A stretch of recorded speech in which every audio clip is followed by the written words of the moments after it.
আমাকে আপনি ঈদের জামা দিবেন না, আমার কোনো সমস্যা নেই, আমি মাইন্ড করব না, কষ্ট পাবো না, কিচ্ছু না। আমাকে ঈদের জুতা দিয়েন না, তাতেও আমার সমস্যা নাই। আমাকে ঈদের কিচ্ছু দিয়েন না, তাতেও আমার কোনো সমস্যা নাই। কিন্তু ভাই, ঈদের দিন আমি নতুন বেডশিট বিছাবো না, নতুন একটা পাপোশ ঘরে থাকবে না, ঘরে ঘরে আর কি, সব ঘরের সামনে, এইটা হইতেই পারে না। এই জিনিস হলে আমি খুশি। আর টেবিলে একটা নতুন টেবিল ম্যাট, এই তিনটা জিনিসই ভাই আমার খুশি। আমার ঈদের জামার দরকার নাই, আমার ওগুলো হইলে আমি আলহামদুলিল্লাহ। এই তো এই করতে করতেই ঘরবাড়ি সব গুছিয়ে ফেলছি, ঈদের আগের দিনের কাজ এগুলো সব, ঈদের প্রিপারেশন। এর মধ্যে রোস্টের পিসগুলো বাইর করলাম যে একটু ভেজে রাখি, শরীরটাও খুব একটা ভালো ছিল না, শেষের দিকে রোজাগুলোতে একটু কষ্ট হয়েই যায়। গরু গোস্তটা চড়াই দিলাম, রান্নাঘরের একদম বেড়া সারা বেড়া অবস্থা।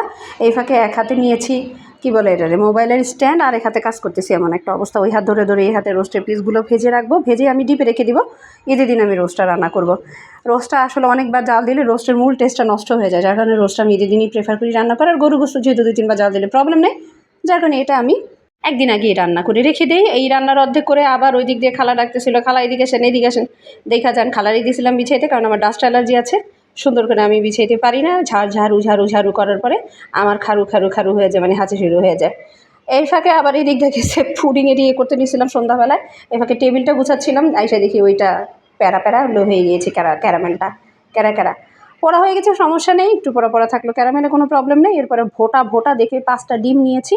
এই যে আমার পুডিংয়ের রেসিপি আমি শুরু করে দিয়েছি। 5টা ডিম টপাট্টা ব্লেন্ডারের একটা জারে নিয়ে নিলাম। এটা হাতে করতে অনেক সময় লাগে, যার কারণে আমি সবসময় ব্লেন্ডারে করি। আর এই যে মগটা দেখালাম বা কাপটা দেখালাম, সেই কাপের 1.5 কাপ চিনি আমি নিয়েছি। যারা অতিরিক্ত চিনি খান তারা আরও বেশি দেবেন, যারা নর্মাল চিনি খান তারা এর বেশি দিয়েন না। আর এখানে যে দুধটা আছে সেটা হচ্ছে ওই যে কাপটা দেখালাম, ওই কাপে 2 কাপ, সোয়া 2 কাপ পানি দিয়েছিলাম আমি। আর 120 গ্রাম গুঁড়ো দুধ দিয়েছি আমি। দিয়ে আমি জাস্ট 5 থেকে 6 মিনিট ফুটিয়ে নিয়েছিলাম এই দুধটা।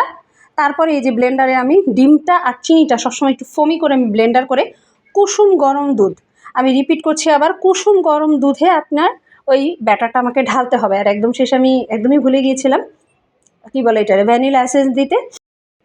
কোনো সমস্যা নাই, একটু দিয়ে হালকা হালকা নাড়াচাড়া করে দিয়েছি, তলায় আর ধরি নেই। আর এই যে দেখেন আমার পানি কতটুকু, আর স্ট্যান্ডটা কোথায়, ঠিক স্ট্যান্ড বরাবর কিন্তু আমি পানি দিয়েছি। আবার বলছি, কুসুম গরম দুধে আপনারা ব্যাটারটা ঢালবেন। অনেক সময় দেখবেন যে পুডিং নামালে একটা থলথলে ভাব হয়, একটা ফ্লাফি ভাব হয়। এটা কেন হয় জানেন? এটা যখন আপনি একটু কুসুম গরম দুধে ওই ব্যাটারটা ঢালছেন, তখন আপনার ফ্লাফি ভাবটা তৈরি হয়। নাহলে একটা আটার দলা নাহলে মাংসের দলার মতো এটা থাপ করে বসে থাকবে। বিসমিল্লাহ বলে আলহামদুলিল্লাহ, অনেক সুন্দর হয়েছে। উপরের অংশটা কিন্তু ভাঙিনি বা কিছু হয়নি, ওটা উপরে একটা পরত উল্টা হয়ে পড়েছিল। তো বিসমিল্লাহ বলে কাটা শুরু করলাম, এবং কাটার পরে দেখবেন আমার কোনো পোর্স নেই, মানে কোনো ছিদ্রি নেই আমার পুডিংয়ে। এর মেন কারণই হচ্ছে গুঁড়া দুধ।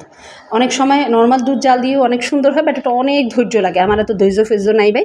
আমি এই কারণে 100 গ্রাম গুঁড়া দুধ এভাবেই তৈরি করি। এবং আপনারা যদি এই রেসিপিটা প্রপারলি ফলো করেন, যেভাবে আমি করেছি এবং বলছি সেইভাবে।